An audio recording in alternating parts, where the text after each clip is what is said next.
How to upload cricket shorts, মানে cricket shot কীভাবে upload করব। আমাদের মনে অনেকের যারা স্টার্টিং ইউটিউবার, এই 1 সপ্তাহ 2 সপ্তাহ কিংবা 1 মাস 1.5 মাস ইউটিউব চ্যানেলে ভিডিও আপলোড করা শুরু করেছে, তাদের মনে সবসময় এই প্রশ্নটা থেকে যায় যে how to upload cricket shorts, কীভাবে ক্রিকেট শর্টস আপলোড করব। তো আজকে এই ভিডিওতে আমরা এইসব নিয়ে আলোচনা করতে চলেছি। ভিডিওতে শেষ পর্যন্ত দেখুন, কেমন লাগলো কমেন্ট করুন। তো নাম্বার 6 যে বিষয়টা, সেটা হচ্ছে হ্যাশট্যাগস। একটা ভিডিওর জন্য একটা পারফেক্ট হ্যাশট্যাগ দিতে হবে। মানে আমি যে কন্টেন্ট নিয়ে ভিডিও করছি সেই কন্টেন্টেরই হ্যাশট্যাগ দিতে হবে। এমন নয় যে আমার এই হ্যাশট্যাগটা পপুলার তাই আমি এই হ্যাশট্যাগটা দিয়ে দিলাম, এটা করলে চলবে না। Number 5, description. পারফেক্ট ডেসক্রিপশান দিতে হবে আমাকে ভিডিওর জন্য। মানে ডেসক্রিপশানেই আমার ভিডিওর মূল জিনিসটা বলে দিলে চলবে না। ডেসক্রিপশানে এমন ভাব দেখাতে হবে যেমন একটা কিউরিওসিটি আসে যে দেখছে তার মধ্যে। মানে স্ক্রল করতে করতে, ধরুন আমি দেখছি, স্ক্রল করছি, আপনার ভিডিওটা এলো, আপনি যদি ডেসক্রিপশান দিয়ে দেন বা আমি যদি ডেসক্রিপশান দিয়ে দিই যে ওয়াইটি স্টুডিও থেকে এই টুল দিয়ে এডিট করলে এডিটটা খুবই ভালো হয়, তাহলে ওরা প্রথমে দেখতে পেয়ে যাবে, ওদের আর ভিডিওটা দেখার দরকার হবে না। কিন্তু ডেসক্রিপশান বা হ্যাশট্যাগ এই দুটোই পারফেক্ট দিতে হবে। এবং ডেসক্রিপশান এবং যেটা থাম্বনেল, ওই থাম্বনেলে এমন রাখতে হবে যাতে একটা অটোমেটিক কিউরিওসিটি আসে যে আমাদের দেখছে ভিডিওটা তার মধ্যে। Number 4, category.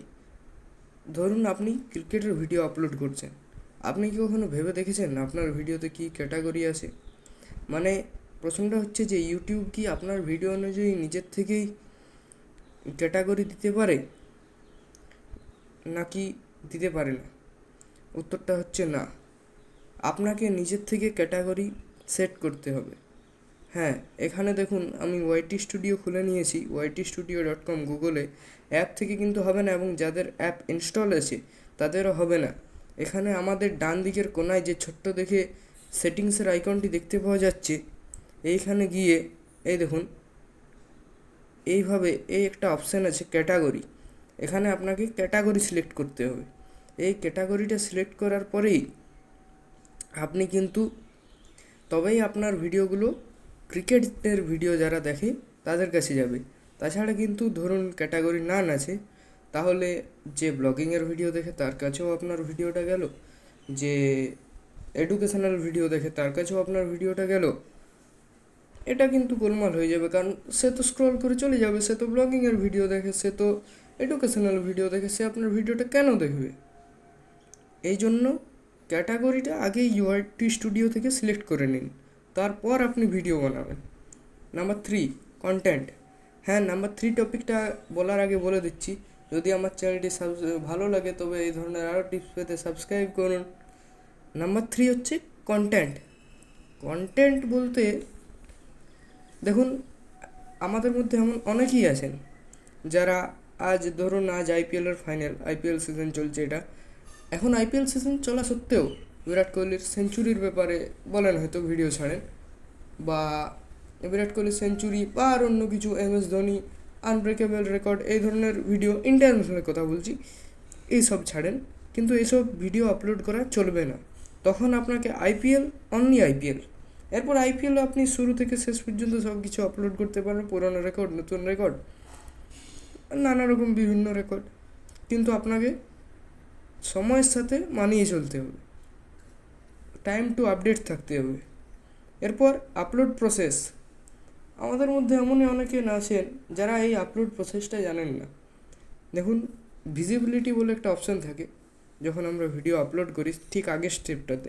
ভিজিবিলিটি যদি আমরা আনলিস্টেড করি এবং তারপরে যদি মিনিমাম শিডিউল থাকে, সেই শিডিউলে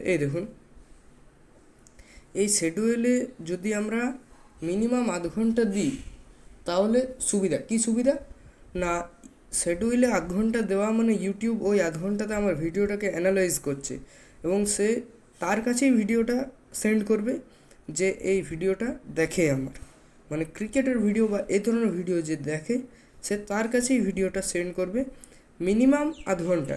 নাম্বার ওয়ান, আপলোড টাইমটা কিন্তু প্রচুর ম্যাটার করে একটা ইউটিউব ভিডিওর ক্ষেত্রে বা ইউটিউব শর্টসের ক্ষেত্রে, সে ক্রিকেট বলুক ব্লগিং বলুক।